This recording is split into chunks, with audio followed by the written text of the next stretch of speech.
সবার কাছে এই বইটি খুবই ভাইরাল। টিকটকেও দেখছি অনেক ভাইরাল। এই বইটি থেকে আমি একটা পৃষ্ঠা আপনাদেরকে পড়ে শোনাই। ভালোবাসায় ভালো রাখতে শেখো, ভালোবাসি বলতে হবে না।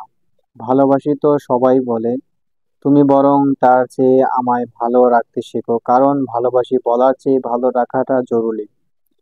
সারাদিন খোঁজ নিয়ে বোঝাতে হবে না আমার জন্য তোমার ভীষণ সময়, আমার প্রতি তুমি ভীষণ যত্নশীল। বরং তুমি তার চেয়ে 2 মিনিট সুন্দর করে কথা বলে আমার সারা দিনের ক্লান্তি মিটিয়ে দিও, কারণ সবাই যত্ন করে কথা বলতে পারে না।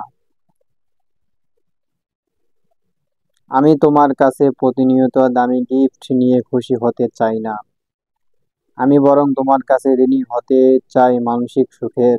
তুমি শুধু সেই মানসিক সুখটুকু না হয় উপহার দিও আমায়, কারণ সবাই সম্পর্কের মূল্যায়ন করে দামি দামি পণ্য, শারীরিক চাহিদায়। এসবের আড়ালে থাকা মানসিক সুখের অভাব কজনই বা বোঝে।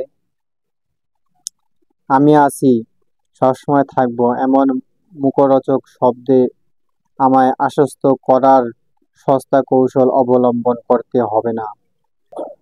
তুমি বরং আমায় আয়ত্ত করে নিও তোমার মাঝে, কারণ মানুষের মুখের কথা সব সময় তার মনের কথা হয় না।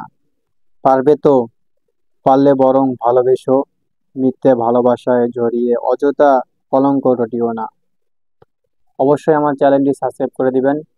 50 জন সাবস্ক্রাইব করলে এর থেকে 3 জন ব্যক্তিকে 3টি বই উপহার দেওয়া হবে, কাঠগোলাপ বই।